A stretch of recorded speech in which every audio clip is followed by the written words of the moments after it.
News ఛానల్కు స్వాగతం. ఈనాటి ముఖ్యాంశాలు: 1467 కోట్ల ఇసుక దోచేశారు. జగన్ హయాంలో నదులన్నీ గుల్లా. భారత్ రష్యా మృత ఆర్థిక వ్యవస్థలు. మరోసారి నోరు పారేసుకున్న ట్రంప్. 3 వారాల్లోగా లొంగిపోండి. ఐపీఎస్ సంజయ్కు సుప్రీం షాక్. ముందస్తు బెయిల్ రద్దు. అన్నదాత సుఖీభవ జమ రేపే.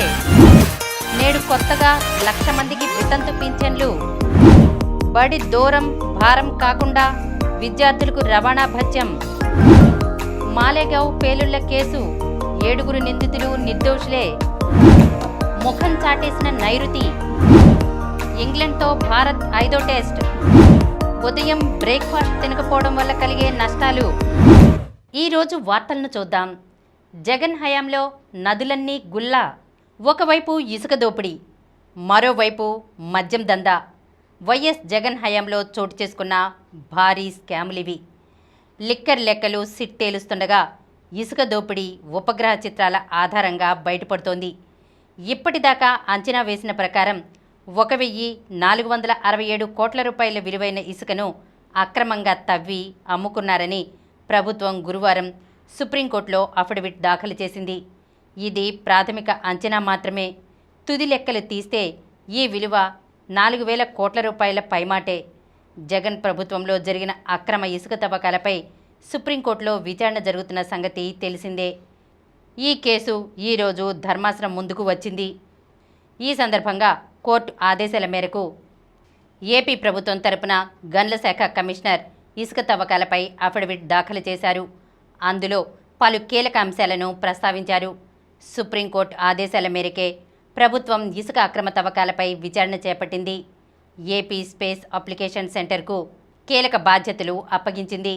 ఉపగ్రహ చిత్రాల ఆధారంగా కృష్ణా, గోదావరి, వాటి ఉపనదుల పరిధిలో 2021-24 మధ్య ఎక్కడెక్కడ అక్రమ తవ్వకాలు జరిగాయి, ఎంత మేర ఇసుక దోచుకెళ్లారు, నదుల పరిస్థితి ఏమిటి, పర్యావరణానికి జరిగిన నష్టం ఎంత అంశాలపై ఏపీఎస్ఏసీ అధ్యయనం చేసి ప్రభుత్వానికి నివేదిక ఇచ్చింది. ఈ నివేదికలోని అంశాలనే సుప్రీంకోర్టుకు అఫిడవిట్ రూపంలో ప్రభుత్వం సమర్పించింది. భారత్ రష్యా మృత ఆర్థిక వ్యవస్థలు.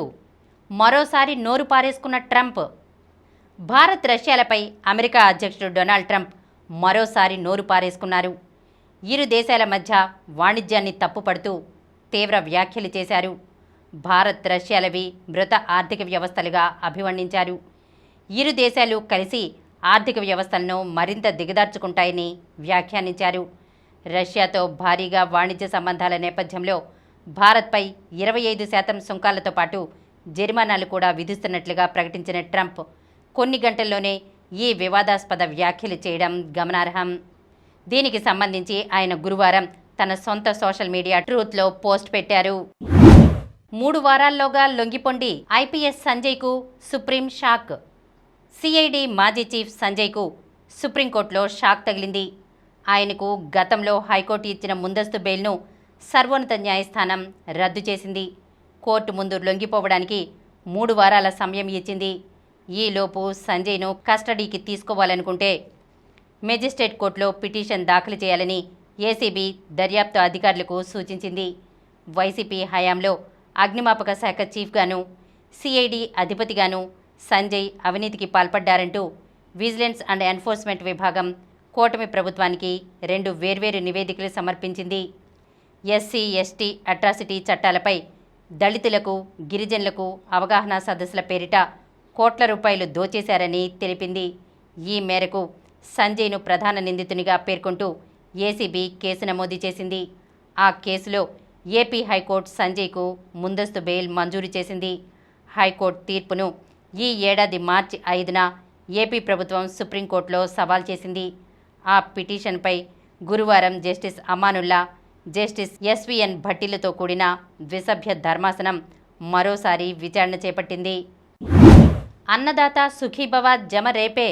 సూపర్ 6 హామీల అమలులో భాగంగా అన్నదాత సుఖీభవ పథకాన్ని శనివారం నుంచి అమలు చేయనున్నట్లు ముఖ్యమంత్రి చంద్రబాబు ప్రకటించారు. ప్రకాశం జిల్లా దర్శి మండలం వీరాయపాలెంలో ఈ పథకాన్ని ప్రారంభించనున్నట్లు వెల్లడించారు. ఈ పథకం ద్వారా రాష్ట్ర వ్యాప్తంగా 46,85,838 రైతు కుటుంబాలు లబ్ధి పొందుతాయని చెప్పారు. నేడు కొత్తగా 1,00,000 మందికి వితంతు పింఛన్లు.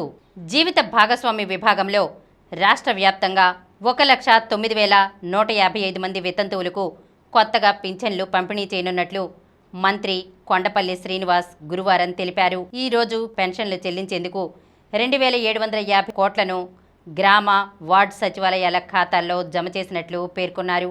గతేడాది నవంబర్ 1న సీఎం చంద్రబాబు శ్రీకాకుళం జిల్లా పర్యటన సందర్భంగా ఇచ్చిన హామీ మేరకు పింఛను తీసుకుంటూ చనిపోయిన వారి భార్యలకు మరుసటి నెల నుంచి పెన్షన్ పంపిణీ చేస్తున్నట్లు తెలిపారు. అయితే 2019 మే నెల నుంచి 2024 అక్టోబర్ మధ్యకాలంలో పెన్షన్ తీసుకుంటున్న భర్తను కోల్పోయిన మహిళలకు పెన్షన్ మంజూరు కాలేదన్నారు. అలా మిగిలిపోయిన వారిని గుర్తించి ఈ నెల నుంచి వారికి స్పౌజ్ కేటగిరీ కింద పింఛన్ మంజూరు చేసినట్లు చెప్పారు. ముఖం చాటేసిన నైరుతి రుతుపవనాలు ముఖం చాటేశాయి. ఇప్పటికే నైరుతి సీజన్ సగం ముగిసిపోయింది. అనేక రాష్ట్రాల్లో భారీ వర్షాలు కురుస్తున్నా ఏపీలోని సగం ప్రాంతంలో వర్షాభావం నెలకొంది. ఖరీఫ్లో విత్తనాలు నాటేందుకు జూన్, జూలై నెలలు కీలకం. అయితే రుతుపవనాల ప్రారంభం మధ్యలో కొన్ని రోజులు తప్ప మిగిలిన రోజుల్లో వర్షాలు లేకపోగా తీవ్ర ఎండలతో వాతావరణం కొనసాగింది. రుతుపవనాలు ముందుగానే వచ్చినప్పటికీ జూన్ 2వ వారం వరకు వర్షాల జాడలేదు. ఆ తర్వాత కూడా ఆశించిన స్థాయిలో వానలు పడలేదు. బంగాళాఖాతంలో అల్పపీడనం ఏర్పడినప్పుడు కోస్తాలో 1-2 రోజులు వర్షాలు కురిశాయి తప్ప రాయలసీమలో వర్షాభావం కొనసాగింది. జూలైలో రికార్డు స్థాయిలో ఉష్ణోగ్రతలు నమోదు కావడంతో పంటలు ఎండిపోయాయి. విచిత్రంగా గోదావరి, కృష్ణా బేసిన్లో విస్తారంగా వర్షాలు కురవడంతో తుంగభద్ర, శ్రీశైలం, సాగర్, పులిచింతల ప్రాజెక్టులు నిండిపోయాయి. గోదావరి డెల్టాల్లో పుష్కలంగా నీరు అందుతోంది. నాగవళి, వంశధార నదులకు వరద వచ్చింది. బడి దూరం భారం కాకుండా విద్యార్థులకు ట్రావెలింగ్ అలవెన్స్. పాఠశాల దూరంగా ఉందనే కారణంతో ఎవరూ చదువు మానేయకూడదనే ఉద్దేశంతో విద్యార్థులకు ట్రావెలింగ్ అలవెన్స్ ఇచ్చే కార్యక్రమాన్ని పాఠశాల విద్యాశాఖ అమలు చేయనుంది. గతంలో ఏడాది మొత్తానికి కలిపి ఒకేసారి నగదు ఇచ్చే విధానం ఉంది. అది కూడా అర్హులందరికీ అందేది కాదు. కానీ ఇప్పుడు కూటమి ప్రభుత్వం రాష్ట్ర వ్యాప్తంగా 79,860 మంది విద్యార్థులను అర్హులుగా గుర్తించి వారికి టీఏ ఇచ్చేందుకు సిద్ధమైంది. విద్యా హక్కు చట్టం కింద బడులు దూరంగా ఉండే విద్యార్థుల కోసం కేంద్ర విద్యాశాఖ 47.91 కోట్ల రూపాయలు ఇచ్చేందుకు అంగీకరించింది. ఈ కార్యక్రమాన్ని ఎలా అమలు చేయాలనే దానిపై Samagra Shiksha state project director B Srinivasarao తాజాగా ఉత్తర్వులు జారీ చేశారు. మాలేగావ్ పేలుళ్ల కేసు 7 నిందితులు నిర్దోషులే.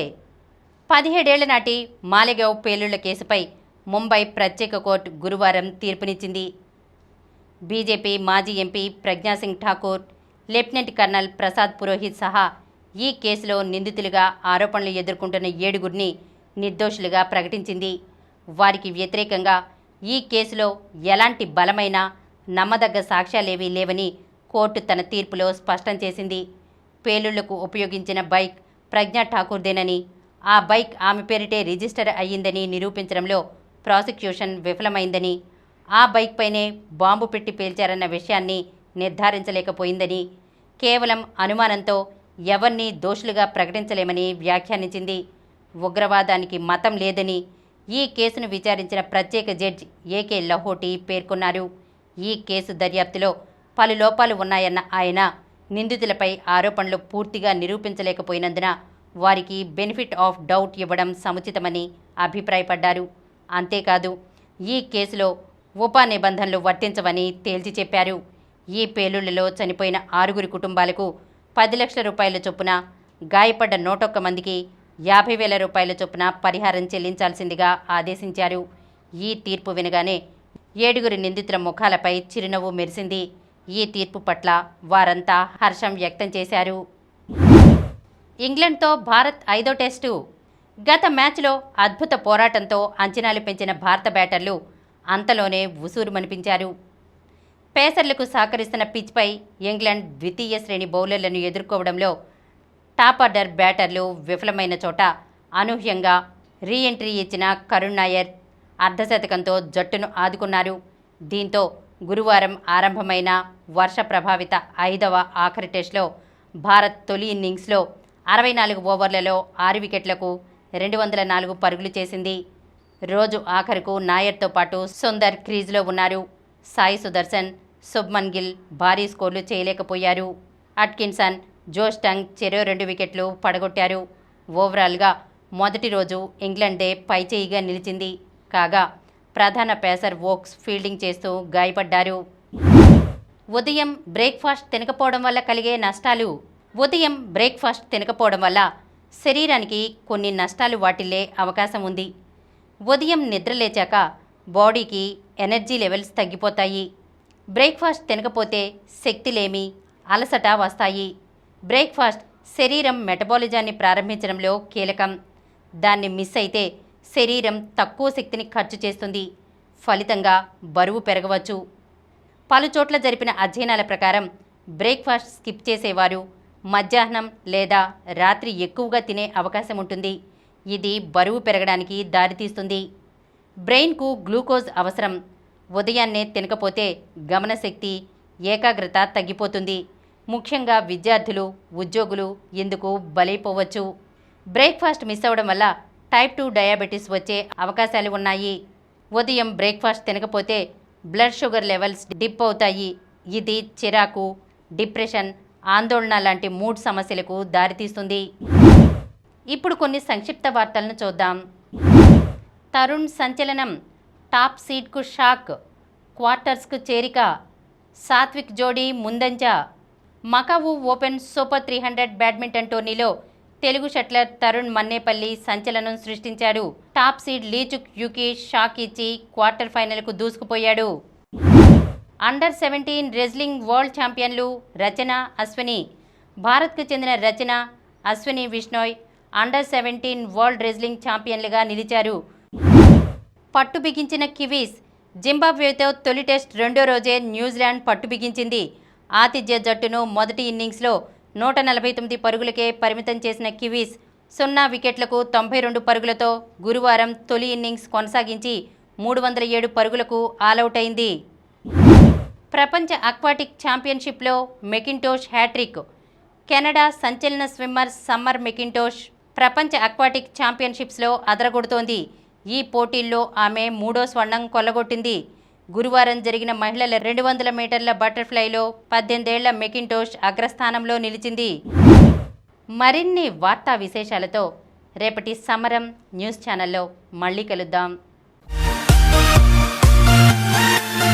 ప్రతిరోజు వార్తా విశేషాల కోసం అనతి కాలంలోనే 20 కోట్లకు పైగా వ్యూస్ సాధించిన సమరం ఛానల్ సమర్పించు సమరం న్యూస్ ఛానల్కు సబ్స్క్రైబ్ చేయండి, లైక్ చేయండి, మీ ఫ్రెండ్స్కి షేర్ చేయండి. అలాగే ప్రక్కనున్న గంట సింబల్ని ప్రెస్ చేయడం మర్చిపోకండి.